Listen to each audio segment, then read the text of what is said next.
Hello, everybody. Welcome to the True Life News Show. Today, guys, they did it. Officially, we have passed the big, beautiful bill, and it's going to be, passed so easily, guys, in the Senate. No worries there, but this is astronomical, guys. In the entire bill, Trump brought forth an America First policy. And not only that, but they are giving the average American over $1,000 a month in this big, beautiful bill. Guys, this is beautiful. I love it. Let me know your thoughts in the comments. Trump is a genius, not only when it comes to the tariff policy, the big, beautiful bill, increasing tax breaks for the middle class and low-wage earners, no tax on tips, no tax on overtime, the Social Security, the increases in the Social Security benefits, huge wins even for the small businesses. The future of America looks so bright, everybody. And what I love is that we're actually going to see so much winning happen. Not only that, guys, taken care of now. Every average American family is going to see over $1,000 more in their pockets every single month. But not only that, for the future, you're going to get tax deductions if you buy American-made cars. There's funding for the Golden Dome over America to keep us safe. Trump savings accounts for newborn babies. That's an extra $1,000 for them. So again, 401ks for our babies for the future. Actually making changes so that we can have a brighter future, guys. That is winning for America. Let me know your thoughts in the comments, guys. I love it. We are making such a huge strides for the future, towards the future in a great way. We have huge changes to our country's security that will set the stage for free, safe America. Funding for 10,000 more ICE agents, which would more than double the current 5,000 for deportations. Funding for 100,000 illegal alien beds. $47 billion for a border wall. 3,000 new border patrol agents. 5,000 new customs officers, $2 billion for signing retention bonuses, $1,000 fee on migrants seeking asylum. You want to come here, you want to get asylum, and you want to be a part of the great American country, you got to put your pocket in place, guys. And while we're doing all this, while Trump is getting ready, they're about to sign it, they're going to do all this wonderful stuff of handing American people this huge lump of money. The Democrats are fighting tooth and nail, and Trump and others are going after the Biden administration for treason, guys. You heard it here first. They are actually in the works with the DOJ to go after the Biden administration for their acts of treason over the country when it came to the auto pin scandal, the USAID, and the border invasion. All the while, we have, guys, just out of nowhere, this Korean-born judge, Myung Jae-joon, has ordered Trump to rehire Department of Education fired employees. All while Trump is literally changing the entire country, another federal injunction. We are seeing the craziest come out on the left side of the Democratic Party, but what we're seeing from Trump, from the middle, from common sense, is so much winning for American families. The deductions to the standard deductions is going up. On average, $1,000 more in Americans' pockets per month, guys. You can't make this stuff up. It's officially been passed. We got it. I want to say we have so much breaking news to get into today, guys. Such a huge show. I want to say thank you to all of our viewers, all of our subscribers, guys. Thank you so much for your support. If you're not subscribed, please consider hitting that subscribe button. Let us take care of you here at True Life News. We want you a part of the family. So go ahead and click that button, guys, because we got so much history. We're literally living through history right now, and we want to serve you every day with the breaking news. I want to say thank you to all of our members of the channel, guys. Today is the big day. With your continued support, when you give a super chat donation, you help us donate to local charities live on stream every single month. On the 22nd of every single month, you see this guy, which I'm about to do at the end of our show, donate thousands and thousands of dollars to a local charity live on stream. And this is all coming from us, guys. When we are changing lives through this channel, we're not only bringing the truth, but we are helping out a children's home today where these kids ain't got nothing and they ain't got nobody, but they got us. And I just want to say thank you so much to everybody that is a member, a continued member, those that give a super chat donation. Want to give some love to Elaine Demeen, Michael Hendricks. Show them some love in the chat, everybody. And don't forget, guys, we're still selling. We got a limited quantity of our True Life Real American t-shirts. Hope you enjoy it, guys. These are premium quality. We love these t-shirts, and a portion of this does go to our donations each month. If you don't mind doing us a huge favor of hitting that thumbs up like button as well. Oh, look, guys, this is my sticker my daughter gave me. I forgot to take it off, but hey, there you go. She's 4 years old. If you don't mind hitting that thumbs up like button, guys, thank you so much for your support. We got so much to get into today. Remember, Trump is giving essentially $1,000 to the average American family every single month with the new tax breaks. $1,000 if you have a new baby for a Trump savings account for newborn babies. We are literally, guys, this is one of the biggest ones too, passing all the tax breaks. If you are America first in what you buy and how you live, you are getting the biggest tax deductions ever. And at the same time, he's going to go after the huge scandal of the Biden administration for what? For them essentially committing treason, which he said they're going to go after them for. This is huge. Check this out. Treason at the highest level. That's what Trump's calling the Biden cover-up. And he says the people who lied to the country are treasonous thugs and wants their punishment to be very severe. Now everybody in D.C. is trying to prove they're not Benedict Arnold. After hiding the evidence, now they're saying there was no evidence. It was harder to get people to say anything. That's the point. And it's hard to get, I mean, you need evidence for stories. Yeah, but we were trying to crack this. Yeah. People outside of the Beltway saw evidence every day. And they didn't need sources to know Biden's brain was shot. They just needed a TV. The Washington Post, a paper that has hundreds of reporters in the Capitol, who has reporters following Biden around on his plane, are now saying, quote, if Biden was too frail for his job, voters should have been informed. Yeah, by you. The paper that broke Watergate couldn't tell us Biden was a vegetable. Informing the public is literally their job. And they're saying they couldn't do it because they were tricked. We get phone calls at home where the guy is like pounding me because of op-eds that I wrote, et cetera, et cetera. So, you know, though. So I said that this was Biden at his best. Sure. That's what I saw. I don't doubt. What other people saw. I was obviously wrong. So I'm not sure what my takeaway is here. Scarborough says he was wrong, but he's not sure what the takeaway is. Journalists who act like they're smarter than anybody, and they're saying they got duped by Binder. They're saying, yeah, we really did think Biden was running circles around her. All of the people pretending they got duped got book deals. Well, what about the people who didn't get duped, like me? What do I get? I don't want anything. I don't need anything. I just need you to watch. And you do, because I'm right. As Limbaugh said, 99.8% of the time. Even the Biden campaign couldn't believe how dumb D.C. was. They were shocked that reporters believed the lies they told them. When you were reporting this, did people in his inner circle, did those that you talked to, acknowledge that the media, were they surprised by how complicit the media was? It was interesting. I had one conversation with someone, this was after the election, while we were reporting this book. This person said, listen, yes, we deserve blame for X, Y, Z. We were hiding him. This person also sort of got in my face and they said, listen, the media deserves some blame too. Guys, let me tell you this. Again, we are covering everything right now because this is just as important as what is happening on Capitol Hill with the Trump bill and everything winning. Because again, too, the Democrats need to own what they're doing.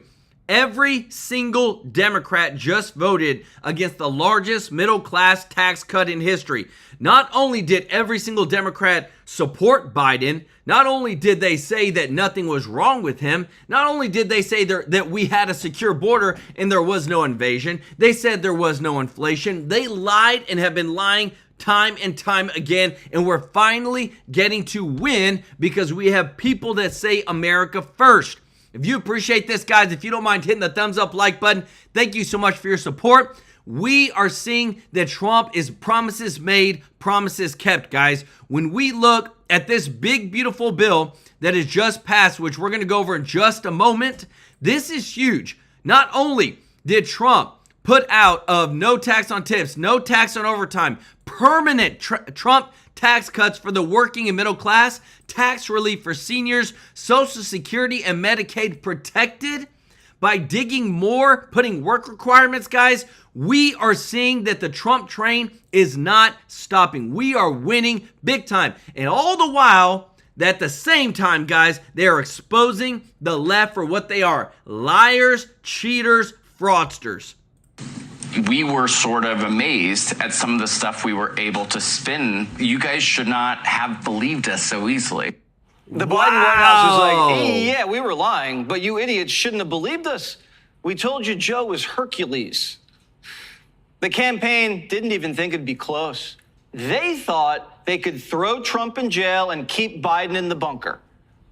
They will say that the threat of Donald Trump made it so he didn't really have a choice. That being said, just given what we've seen of their actions and how they acted after the debate, I think he would have run anyway. I mean, I think, he spent most of 2023, him and Donald, President Biden. And guys, look at the strategy. Biden's campaign strategy: jail Trump so that he can't win. Guys, is this not, oh my goodness, like looking back at all this craziness that's happened, thank God that that we were able to push through with justice to get the truth. Let me know your thoughts in the comments.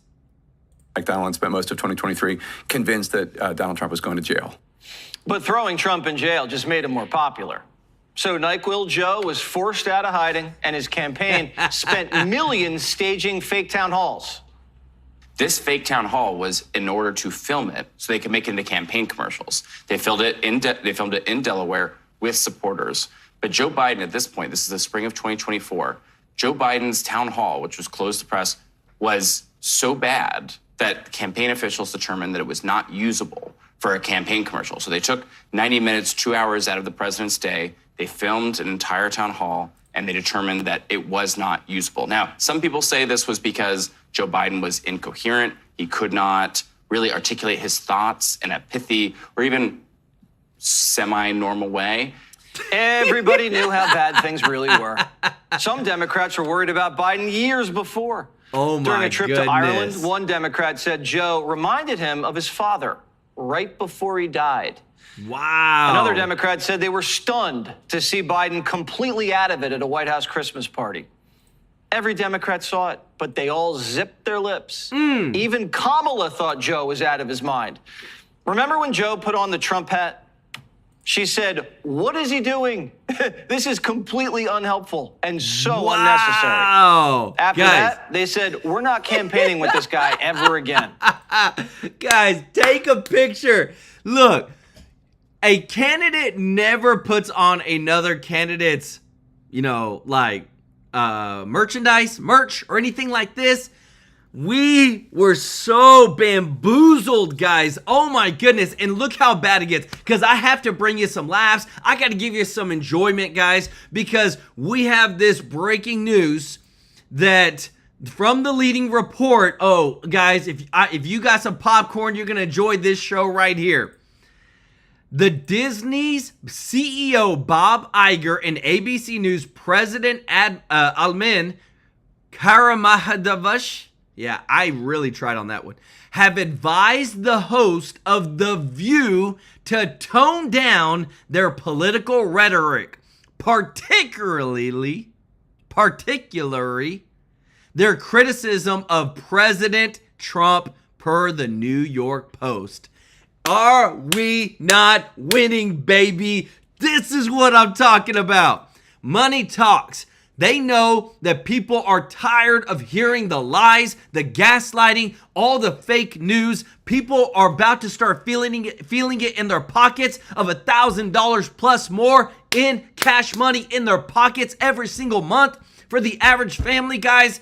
This is why they're being toned down. This is why they're being told you need to cut it out. People are tired of being lied to because you can't lie to them anymore. Trump's winning. You just need to get out the way or get on board. Let me know your thoughts in the comments. Biden was toxic. Now Democrats are saying Biden's foreign policy wasn't really his. I look at the policy that we were able to pass, what we were able to do in the foreign policy space, re-establishing alliances. We were doing a lot. Now, was that Joe Biden or was that the people around Joe Biden? Politburo? No, I don't think that was a Politburo, but I think he had really strong folks around him. Now, yes, we can go back in hindsight and say maybe it wasn't the president that was doing this, and maybe we should have asked questions.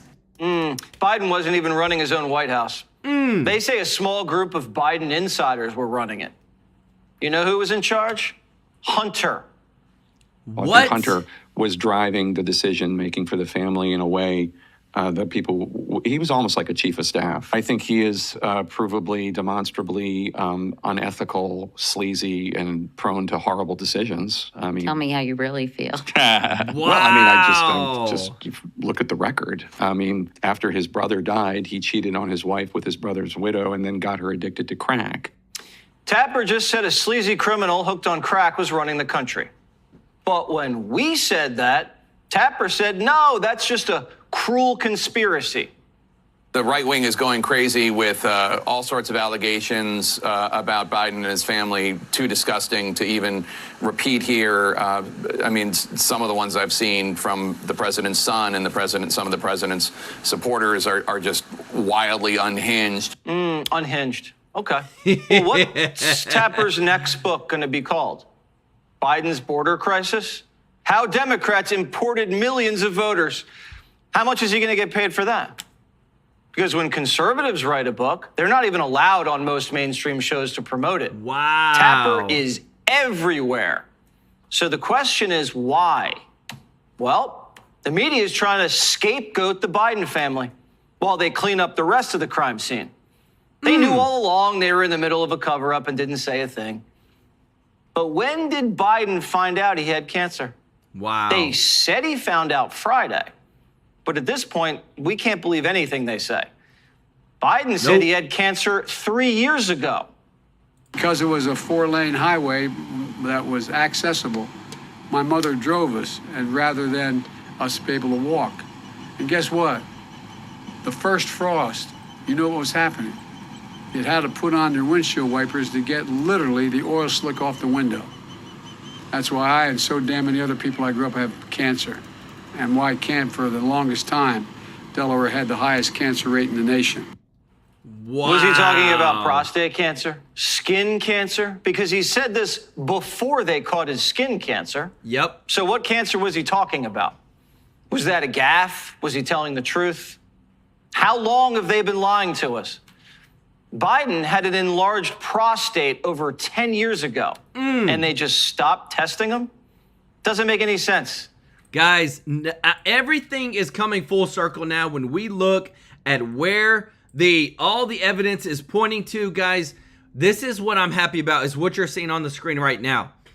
The one big beautiful bill, this is from Trump, has passed the House of Representatives. This is arguably the most significant piece of legislation that will ever be signed in the history of our country. The bill includes massive tax cuts, no tax on tips, no tax on overtime, tax deductions when you purchase an American-made vehicle, along with strong border security measures, pay raises for our ICE and Border Patrol agents, funding for the Golden Dome, Trump savings accounts for newborn babies, and much more. Guys, he said, great job, Speaker Johnson, the House leadership. Thank you to every Republican who voted yes on the historic bill. Now it's time for our friends to get to work in the Senate. Send the bill to my desk as soon as possible. There's no time to waste. Guys, is this not a big, beautiful win, guys? Want to say thank you so much, Randy Blanks, for the super chat. Let's go. Y'all show Randy some love in the chat, as well as Greg for the super chat. Let's go, said Trump. Is 5 moves ahead of us, Joel. He is the man. No one knows his next moves. Best of all, the lying. Dems have no clue. Awesome charity you're giving to today. We love watching you over here from London. Hey, from London. Let's go. Guys, y'all show our friends from London, Greg, some love in the chat. Guys, today is the big, beautiful day also that we're giving to our charity at the end of the show.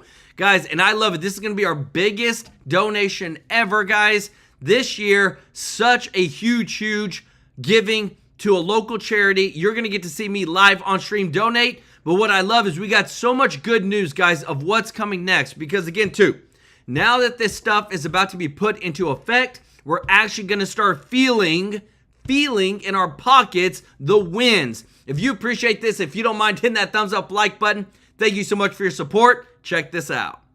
We got Chip Roy here. Wisdom and discernment. Congressman Roy, yesterday, Andy Harris and the Freedom Caucus yourself said it would take 10 days to get this thing worked out.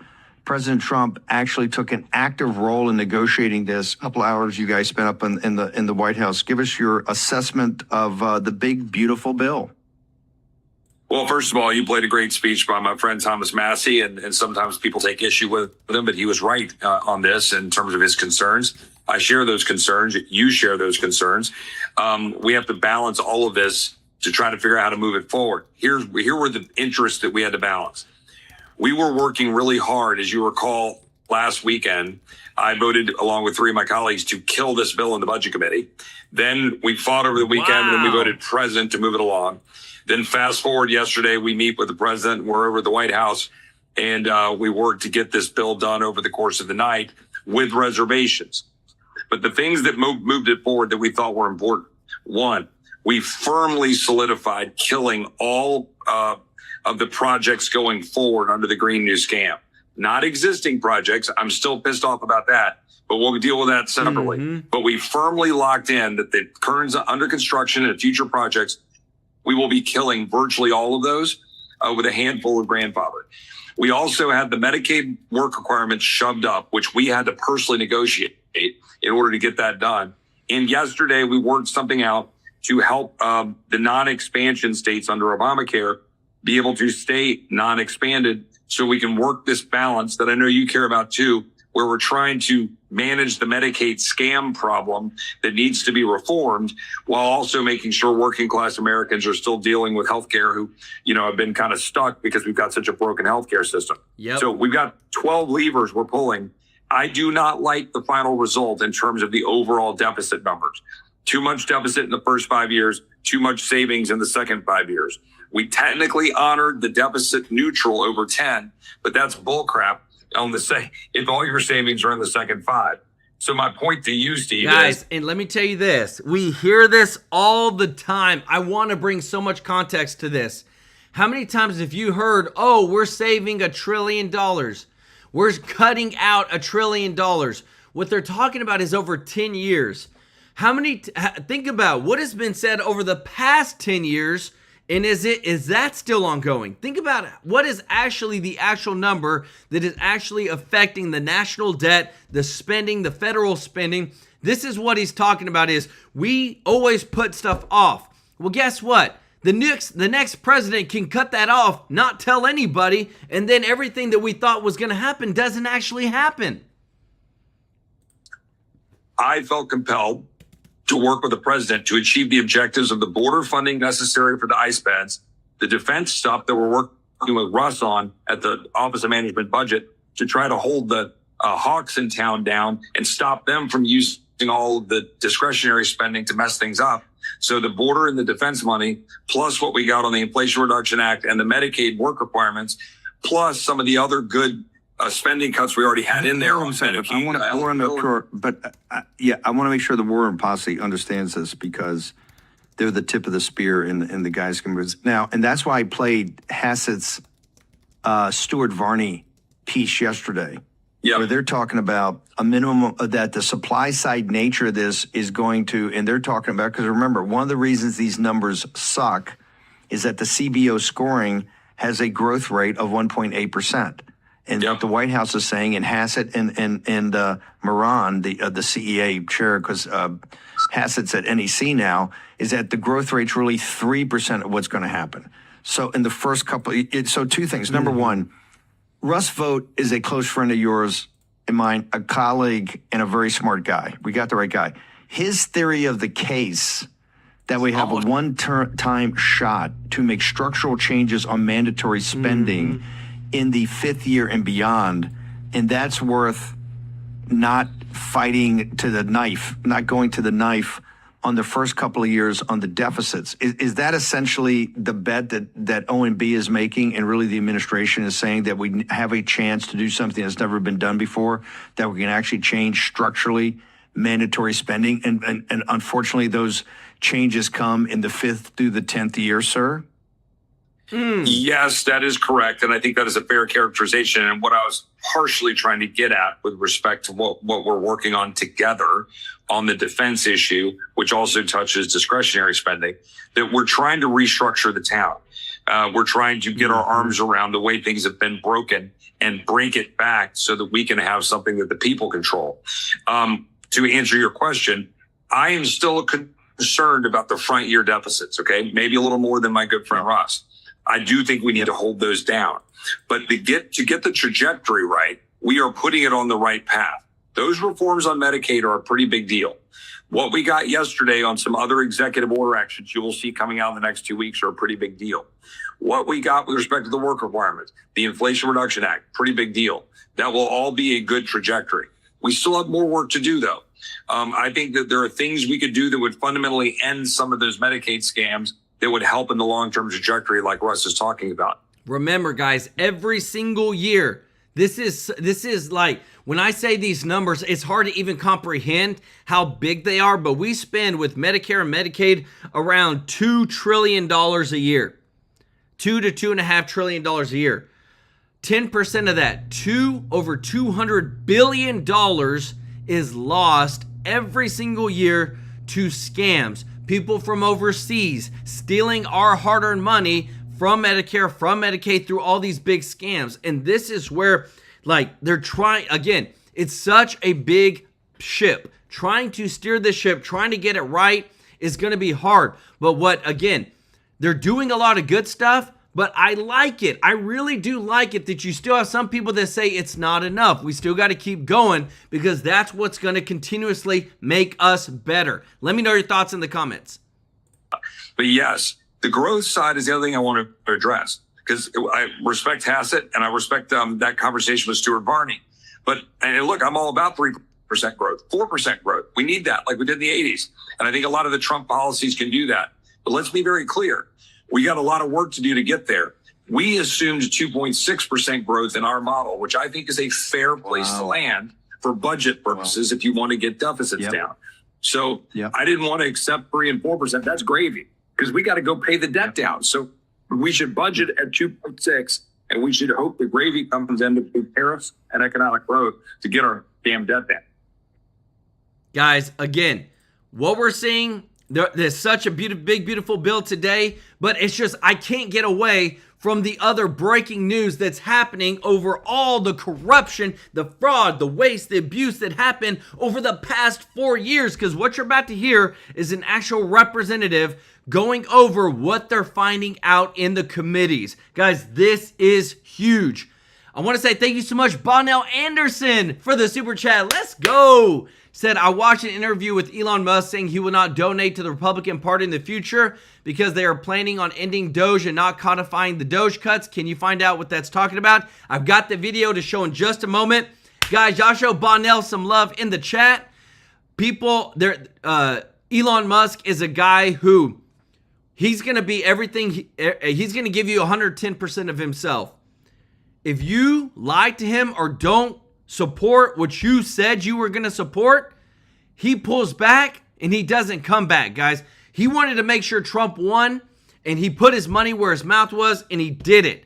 But now you got these bureaucrats in Congress, these rhinos, that don't want to codify the Doge cuts, because I promise you, what you're about to hear next, people are getting paid. Random Card, thank you so much for the super chat. Let's go. Listen to this, guys. This is insane. If you appreciate this, if you don't mind hitting the thumbs up like button, thank you so much for your support. Check this out. Almost 1,000 NGOs, non-government organizations working out of Afghanistan. I had Marco Rubio in committee, and I asked him, we're giving the Taliban 40 million. This is just an example. 40 million a week. 2 years I've been working on this. I got a freaking memo from the dadgum State Department, and they're no friends of mine. They're no friends of this country. That's the deep state if there ever was one. They've told us that we've given them close to $5 billion. And we're still doing it because it goes to the NGOs. The Democrats fought that amendment that we added NGOs into the bill. Why? Because there's 1,000 NGOs, and you know good and well that money's coming right back to Washington. That's what Elon told us. The paper trail runs right back. Now, can I find it? No, I don't have access to those kind of computers. But that's why they're squealing. They're squealing about it. So squealing about USAID cuts, you're saying that our suspicions are confirmed that the money that's spent at USAID goes right back into Democrat campaign coffers. Almost 100%. Almost 100%. There's still some Republicans, I think, if they are. You know, that's why leadership, they said, somebody see me, they sent my buddy, and he sits beside me. Tim, man, some of the chairmen are kind of upset what you said. And, you know. Guys, is this not the truth? You're going to go crazy when you see the next part, guys, because this is why doing everything that we're seeing with the Trump cuts and all this stuff is super important, guys. We'll go through all this stuff. And I said, but you know it's the truth, right? He goes, well, yeah, we know it's the truth, but you just can't keep saying it. And I keep saying it. So that's why I always tell people I'm not suicidal. You made a lot of news on our show saying that you believe that there could have been some real payola with some of these Biden have pardons. To be 8,000 pardons. I said 2,000, and it's come out. Somebody said something like 8,000. 8,000 freaking pardons. You think Joe couldn't remember what he'd had for breakfast? He couldn't remember where the dadgum bathroom was. And he reviewed 8,000 files on pardons. Give me a freaking break. This is so shady, and it's just Washington, D.C. It happens every day. That's the thing. It happens all the time. But with Trump in there, we're focusing on some of this stuff. Yeah. And every department is suspect. And, you just can't get. Can't trust them, guys. Again, to me, the deep state is so involved with everything that you're about to see here that the people that are actually going in and exposing it all, it's undeniable, guys. The USAID was a slush fund for a lot of the deep state, and we have the proof now. Check this out. I will say this, even with the reforms we put in place and what we're suggesting is changes to our foreign aid, we still will provide more foreign aid, more humanitarian support than the next 10 countries combined, than the entire OECD, and far more than China. China doesn't do humanitarian aid. China does predatory lending. That's what Belt and Road Initiative is. That's what all of their aid. They have zero record of doing humanitarian aid in the world. And frankly, they don't know how to do it. They have no interest in doing it. What they're very good at is going into some country, making you a loan, and then holding that debt over your head. And that's what they continue doing. By the way, you have to hire a Chinese company to do it. So I don't agree with this assessment that there's no evidence whatsoever that China has either the capacity or the will to replace the U.S. in humanitarian assistance, in food deliveries, or in developmental assistance for that matter. We provide development assistance. They provide debt traps. And that's a point over and over again around the world that we've made, and we found receptive audiences to it. Now look, anytime you undertake reforms of this magnitude that needed to be made, you're going to have hiccups and you're also going to have controversy. But these reforms had to happen. At USAID, 12 cents of every dollar was reaching the recipient. That means that in order for us to get aid to somebody, we had to spend all this other money supporting this foreign aid industrial complex. We're going to find more efficient ways to deliver aid to people directly, and it's going to be directed by our regional bureaus, and it's going to sponsor programs that make a difference, and it's going to be part of a holistic approach to our foreign policy. And I look forward to engaging with this committee and the appropriators as well, and ensuring that we get to the right place on that. My last point I would make, and this is something I am very proud of. I believe, and I'm not besmirching anyone else, but I believe that the approach we have taken at the State Department, and frankly at USAID, but at State Department, to move forward reforms that involved intake from all of our partners, that required that input from people within the building. Many of the reforms we've made were driven by people inside the building, many of whom have worked there for 20 or 30 years. And now we are engaged with Congress, both in the House and Senate, in a comment period where we're taking many of your comments and are making changes to our organizational proposals that we look for. Guys, I can't get past it. Only 12 cents of every dollar sent overseas. And we're not talking $1 million. We're not even talking $1 billion. We're talking hundreds of billions of dollars. And then over the course of, say, 10 to 20 years, now you're talking trillions of dollars. 12 cents made it to the actual recipient out of every dollar. Where did the 88 cents go? It went to deep staters, bureaucrats, people that are part of the industrial complex of every sort of kind, government contractors. Like, this is the what our tax dollars have put us into. We're $37 trillion in debt. And I promise you, there's been a lot of people that have gotten rich off of people that barely make $30,000, $40,000 a year. But all they had to do was just take a little bit at a time. And now that Marco Rubio is exposing this and saying this is why we need reform, it's undeniable, guys. The Democrats, the deep state, they want to keep stealing from the American people. And our stupid Congress, who's supposed to be in control of the purse, can't audit them for anything. And that's why it's been happening for so dang long. I feel like we need just such a rehaul, an overhaul of the dang Congress. If you appreciate this, guys, let me know your thoughts in the comments. To bring him back to you with an official congressional notification. And even after that, there'll be an opportunity to move forward. But the State Department had to change. I'm telling you, it was no longer at the center of American foreign policy. It had often been replaced by the National Security Council or by some other agency of government, when in fact we have these highly talented people, who many of whom have served in multiple posts around the world and have a holistic view of how foreign policy needs to be conducted, that were being edged out. Because you know what? When I get a decision memo early on at the State Department and they would hand me these memos, there were 40 boxes on this piece of paper. That means 40 people had to check off, yes, okay, before it even got to me. That's ridiculous. That takes too long. That's why people said, don't use State Department. They take too long and it's too cumbersome. And any one of those little boxes didn't get checked, the memo didn't move up the chain. That can't continue. We can't move at that pace in this world. Events happen quickly. Wow. We have to be able to move at the pace of relevance. And so I hope to work with you in a productive way to make that possible. You're not going to like all the changes, but I want you to know what the intent of the changes are. It is not to dismantle American foreign policy, and it is not to withdraw us from the world. Because I just hit 18 countries in 18 weeks. That doesn't sound like much of a withdrawal. And I see some of these foreign ministers, including individuals from Ukraine, more than I've seen my own children. And I talk to them at least 3 times a week. We are engaged in the world, but we're going to be engaged in a world that makes sense and that's smart. And that isn't about saving money. It is about ensuring that we are delivering to our people what they deserve, a foreign policy that makes America stronger, safer, and more prosperous. Guys, is that not beautiful? Like, again, it's all of Trump's team is doing phenomenal. And I feel like this, guys. I feel like Elon Musk has literally... He's stepping away. He's going back to his companies. They still have Doge in place. But in this video that Republicans... Listen, guys. Elon Musk pretty much said that he made it pretty clear he won't be opening up his wallet up for the Republicans in the midterms. Too bad Congress couldn't get its act together and empower Doge. The deep state is strong. I believe Trump is trying to do the best that he can, but when you got people like Mike Johnson and these other ones, they're too enshrined and they're too much into the deep state, guys. Influence.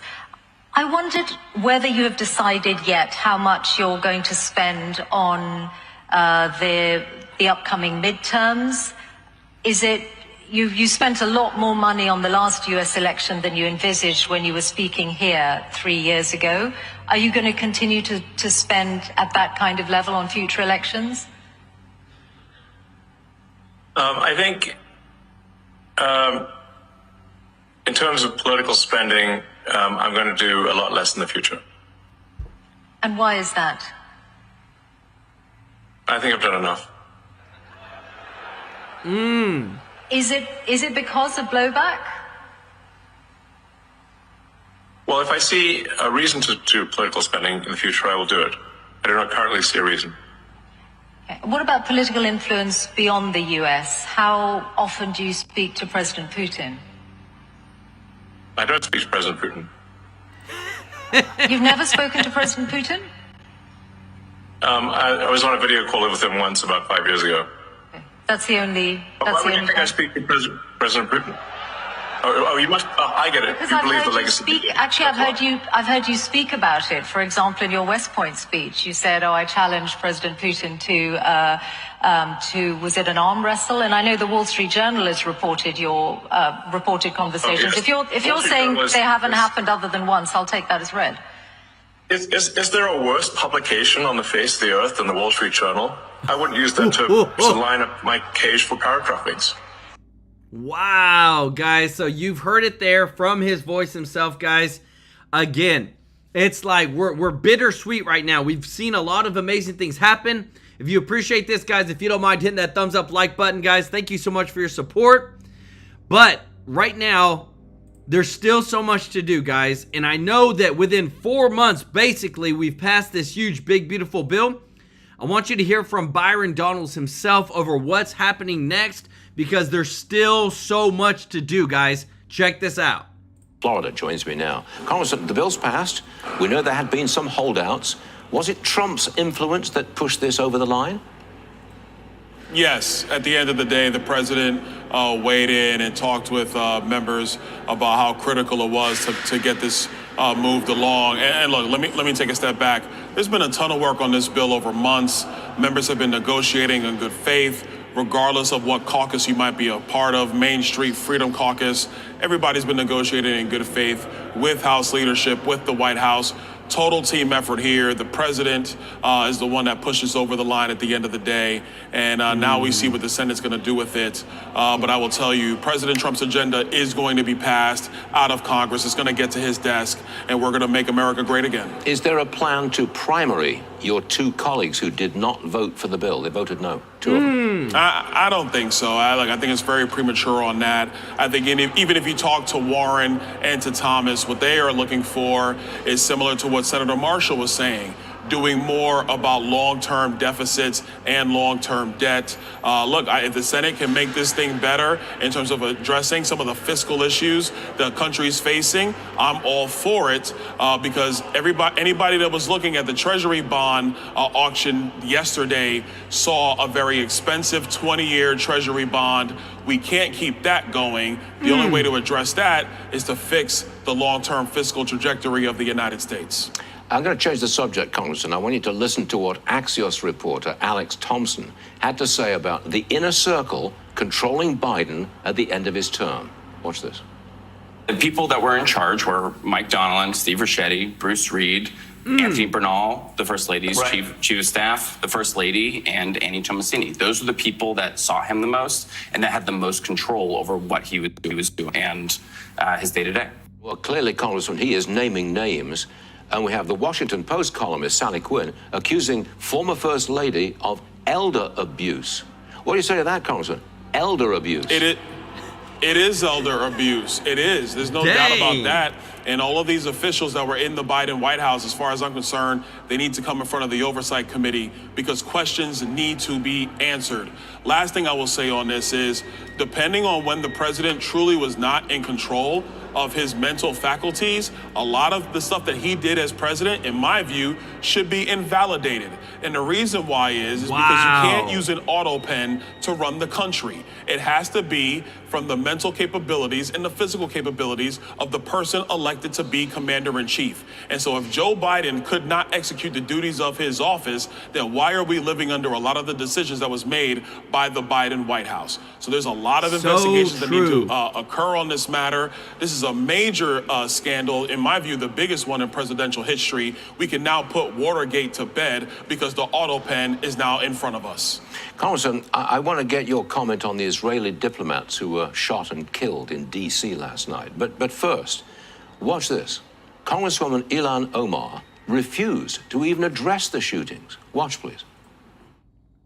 Congresswoman Omar, can I get your reaction to the shooting that happened in D.C. last night? I'm going to go for now.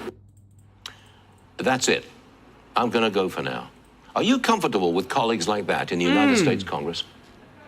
No, I'm not. I mean, look, what happened last night was a tragedy, obviously, for the nation of Israel and for Jewish Americans here at home. This was an absolute tragedy. They were targeted based upon their faith. This is something that we do not tolerate in the United States. So I agree with the president, and I agree with AG Bondi that they're going to do everything, not just to bring this person to justice, obviously, but to prosecute this person. They should be prosecuted to the full extent of the law. We cannot be targeting people based upon their religion, based upon their heritage. That is not what the United States stands for. Congressman, thank you very much for joining. Guys, such heartbreaking. I got some updated news for you guys pertaining to the Social Security and what's going on with that. I want to show you this first, guys, because I feel like, think about it, over the past 4 years, we have let in over 20 million illegal immigrants into the country. It's been a huge invasion. But the funding that is coming from the big, beautiful bill is changing everything, guys. 10,000 more ICE agents, 5,000 for deportations, 100,000 illegal alien beds, $47 billion for the border wall, 3,000 for new Border Patrol agents, and a $1,000 fee on migrants seeking asylum. They plan to deport 1 million annually and house 100,000 in detention centers. Trump is going to make sure that the country is safe, guys. Let me know your thoughts on this, guys. This is huge. What's new? Thank you so much for the super chat. Let's go. Said MAGA needs to step up strong at midterms. 100%. Guys, y'all show what's new some love in the chat for the super chat. Guys, today's the big day of giving. At the end of the show, we're going to be donating our biggest amount this year to the local children's home. Guys, it is beautiful what we're about to do. But y'all show what's new some love in the chat. Guys, check this out. This is huge because, again, this is coming from the big, beautiful bill of finding all the fraud, waste, and abuse in the Medicare, Medicaid, and Social Security system. Check this out. Shocking levels of incompetence and probable fraud in the Social Security program for our seniors, and that our seniors and people that we love rely on. 3.5 million people from ages 140 to 149. And money is being paid to many of them. And we're searching right now, but we're going to find out where that money's going. And it's not going to be pretty. And that was President Trump back in March in the Congressional address discussing fraud in Social Security, the American Social Security Administration. That was his first State of the Union address. The Social Security Administration responding to the claims, quote, the data reported in the media represent people who do not have a date of death associated with their record. While these people may not be receiving benefits, it is important for the agency to maintain accurate and complete records. Joining me now is the boss at Social Security, the U.S. Social Security Administration Commissioner, Frank Bisignano. Frank, it's great to have you. It's great to be here. Thank you so much for being here. And we so appreciate you talking to us about this speculation. Have you uncovered fraud? What have you uncovered so far at the Social Security Administration? Well, I think, as the president had said, our books and records were not very good. And that's the source of fraud. And that fraud can travel through the ecosystem. It's much bigger than just Social Security payments. As I've said before, you know, having our books and records right, the amount of people that were not alive, that did not show on the system as dead was outstanding. Millions and millions. That's unbelievable. And that is a source of potential for fraud. So, you know, as you always like to say, you want to keep your books and records completely straight, because when they're not, it's opportunity for error, opportunity for fraud. It's also one of the reasons the department would report a 1% error rate.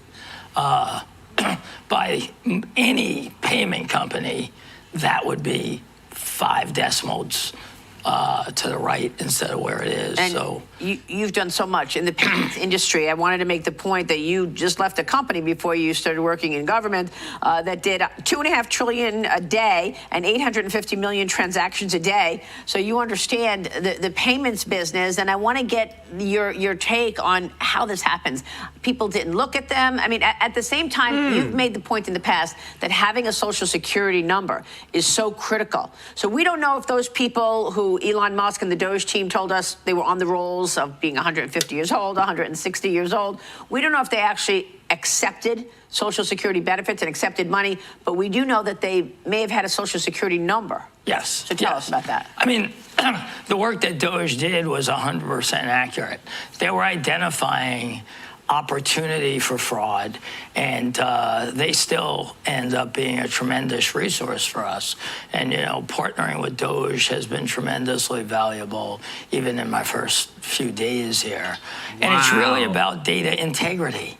That Social Security number, and I keep saying it, travels through the whole ecosystem, right? Remember, guys, this is the new commissioner because the old commissioner didn't want to work with the Trump administration, didn't want to release and allow Doge to be able to investigate and actually uncover the fraud, waste, and abuse. And now this new commissioner is like, look, it's all over the place. We're finding it everywhere. And what I'm about to show you next, guys, is mind-blowing because every single day, I'm super happy that I get to unveil to you the amount of fraud, waste, and abuse that we're finding. That imagine if Kamala Harris would have won, we wouldn't know anything of this, guys.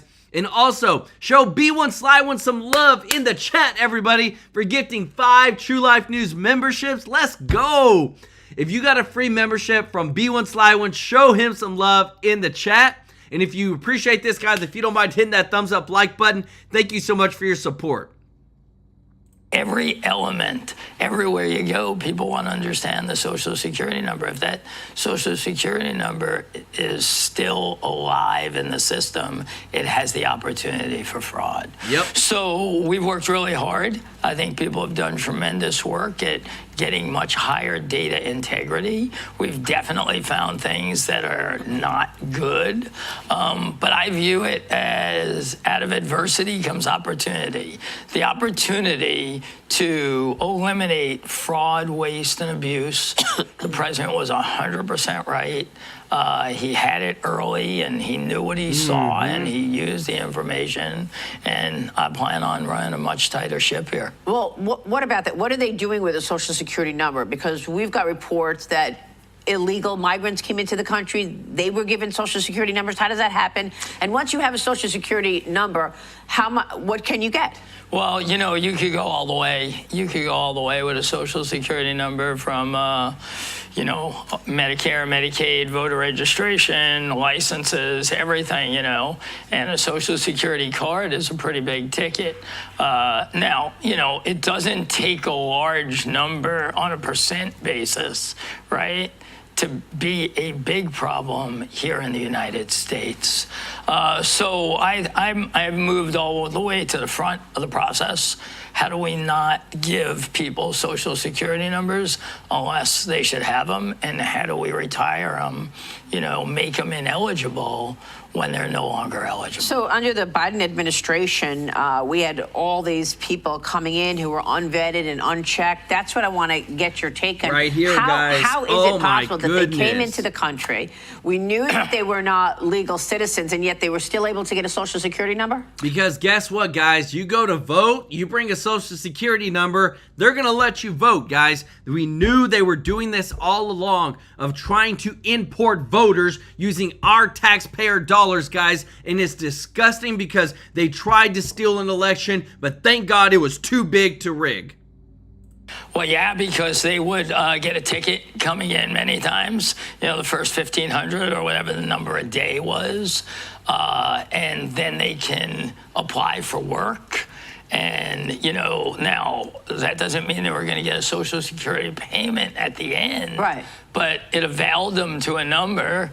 And, you know, and it's highly possible not all of them were good actors at all. And then they could apply for Medicare, apply for Medicaid, apply for all sorts of stuff. Yes. In Social Security. I got you. Well, President Trump meeting with GOP lawmakers on Capitol Hill yesterday, he touted the tax breaks and incentives in the one big, beautiful bill. Here's the president yesterday. Watch this. We're going to have a bill, the one big, beautiful bill, I think it's going to be. It's the biggest bill ever passed, and we got to get it done. Tremendous tax cuts for people, tremendous incentives, tremendous regulation cuts, all these regulations that are so horrible. We're cutting 3 things: waste, fraud, and abuse. We're not changing Medicaid, and we're not changing Medicare, and we're not changing Social Security. Now, the bill includes a $4,000 bonus for older adults as an alternative to eliminating tax on Social Security. How is this going to impact senior citizens who are collecting income? Well, in fact, this is the big, beautiful bill. And, I'd say the first 100 days of this presidency is unparalleled. What the president has achieved has never been achieved before. And the things being enacted in this bill, as an example, this $4,000 credit to your taxes gives a tremendous opportunity for low and middle income Social Security recipients to have more cash. So he delivered exactly what he said he was going to deliver. Oh, he's doing that, yeah, sure. In a different form on this. Well, but we're already getting phone calls asking us about it. The amount of Social Security recipients who are excited to think about this and know that it's going to benefit them. We find it in our call centers every day. What are the other efforts to avoid potential insolvency? I mean, you listen to the Committee for a Responsible Budget, who says that the Social Security Trust Fund will go bankrupt, go insolvent by 2035. And of course, Social Security pays out $1.5 trillion a year. So what are your efforts now, and what are you looking at in terms of avoid that potential insolvency? This is a really important time. We have an annual trustees meeting that would be led by the Treasury Secretary, the Department of Labor, and Health, Human Services, and myself, the 4 trustees. Our actuaries will produce the information for it. That's where we'll evaluate it. And ultimately, it will be us, the White House, and Congress that will come up with the solution. I am quite confident that we have many ways to solve this problem. We all just have to apply ourselves, recognize. I think all the things we talk about, fraud, waste, and abuse, our accuracy rate, all contribute to that. Yeah. And then, the trust fund, what people are really saying is, last year, it would pay out, say, in 35, approximately at 83% of what it does. Right. I think we will build strategies and work with Congress and the White House to have it pay out 100%. Guys, let me tell you this. So I've dug deep into this. I've wanted to figure out this no tax on Social Security. What the heck's going on with it? And so this is where it's at. They're trying to take care of people that are making under $80,000 or less a year. And if you receive under $80,000 as a single person, $80,000 in Social Security or less per year, and that's the only thing that you receive with the additional $4,000 in tax relief, you're pretty much not paying any taxes whatsoever. Now, everybody's situation is different, but that's what they were aiming for. 0% taxes for anybody making under essentially $100,000 or less. Let me know your thoughts on it, because again, if you're making over $100,000 and you're getting in Social Security, you're going to pay taxes based upon your situation. But if you're just on Social Security and you're just only receiving that, and you're getting $80,000 or less a year, you're pretty much paying nothing in federal taxes. So he did what he said he was going to do, kind of, to help out the low and middle income class, but at the same time too, it's still not fully the no taxes on Social Security. Because if you make more and if you have other investments, you're going to pay taxes on it. Want to say thank you so much, Adeline Starr, for the super chat. Let's go. Said, I trust President Trump with my life. I believe in his big, beautiful bill. God has the reign, so hold on tight, folks. Let's go. Y'all show Adeline Starr some love in the chat, as well as Fred Samuel, who said, we got the Hearing Protection Act in the bill. However, we need everyone to call their senators and tell them to add the SHORT Act into it also. Thank you so much, Fred. Show Fred some love, as well as Ruth Wengard for the super chat. Let's go, guys. Show them some love in the chat. Listen to this, guys, because if you think that Judge Jeanine Pirro is not going to make some things happen while she's there as interim U.S. Attorney in Washington, D.C., listen to this. Hi, everyone. It's Judge Janine. I'm at the water cooler in the United States Attorney's Office in Washington, D.C. And you may recall that the United States gave something like $44 billion a year through USAID for things like dance classes in Wuhan, China, and Sesame Street in Iraq.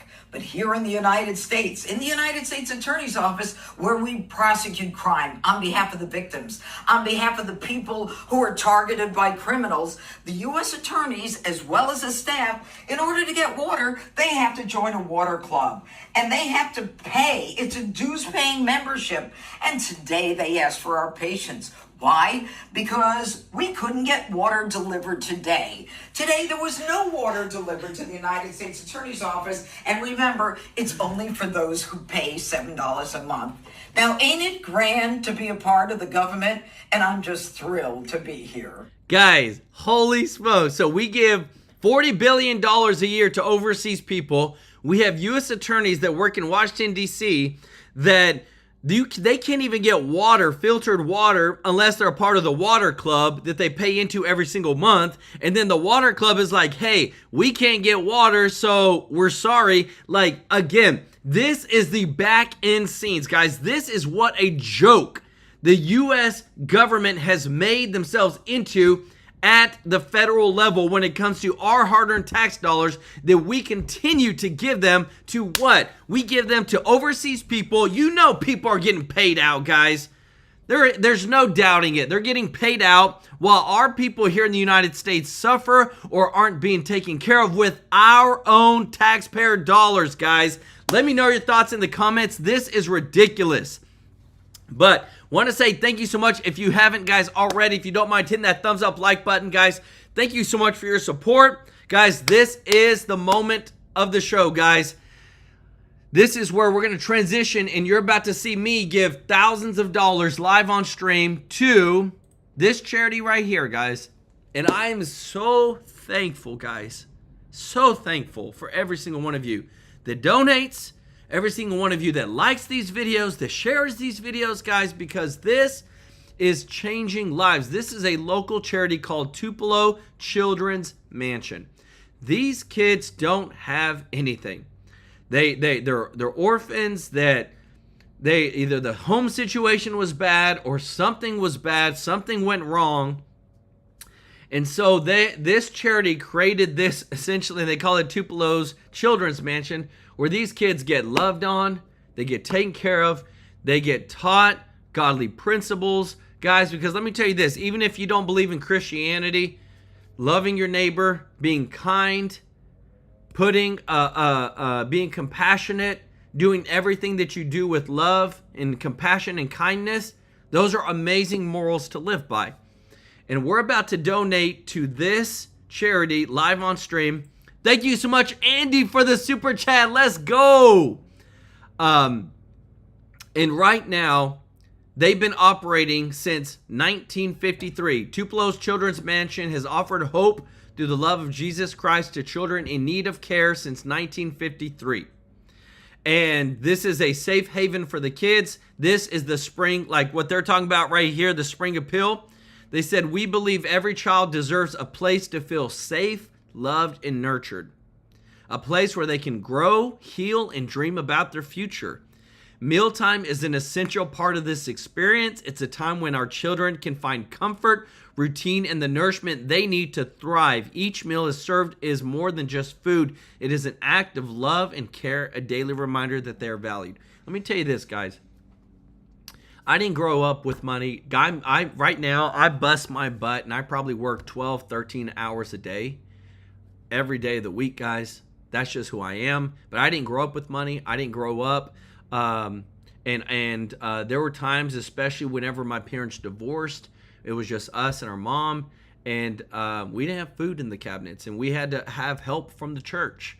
And I know what it's like to go to sleep and be hungry. I know what it's like to not have what you need. And so when I see this and I see what God has blessed not only me and my family, but has blessed this channel to do, this is why we do this. And we want to help these kids out to make sure that they're taken care of, to make sure that they know that there's somebody out there. There's this YouTube channel called TrueLife News that is supporting these kids to make sure that they got somebody. And look, they've sent us a card. I believe they'll probably send us another card after we donate today. They're located in Tupelo, Mississippi. It's a residential children's home that offers temporary and long-term placements for individual children and sibling groups. They said, we welcome children of all ages and backgrounds and provide nurturing, family-oriented environment focused on meeting their physical, emotional, mental, and spiritual needs. And I love this, guys. It is my goal in my family's life that I want to build tons and tons of these one day. And I want to make sure that we continue to support them and support kids that don't have anybody.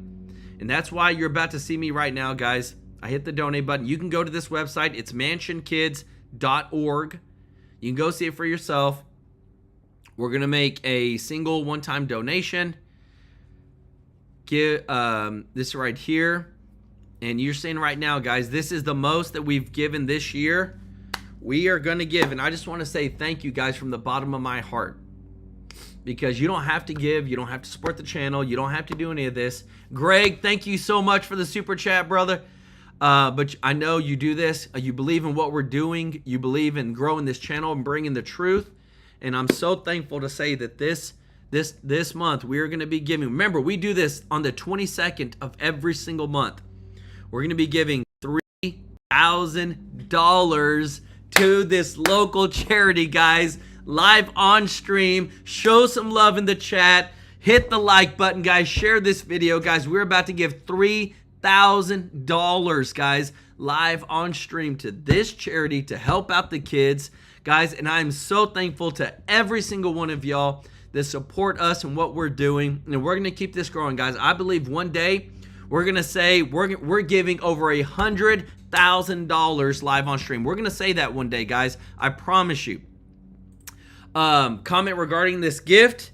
This, and I'm showing you, this is from the TrueLife News family. Smiley face. I love throwing the smiley faces, guys. We're donating as an organization. Our organization is actually called Vision First Media. That's what it's called. I've always believed in the Bible says, without a vision, the people perish. And that's why I named it that. And I'm going to switch back to my face real quick, guys, while I put in my personal info. Because again, too, you know, we live in a crazy world. But I'm going to switch back over and show you whenever we put in the receipt, guys. Because this is super, this to me is everything. Like doing this and being able to contribute to a charity, it means the world to me. And I'm so thankful for every single one of y'all.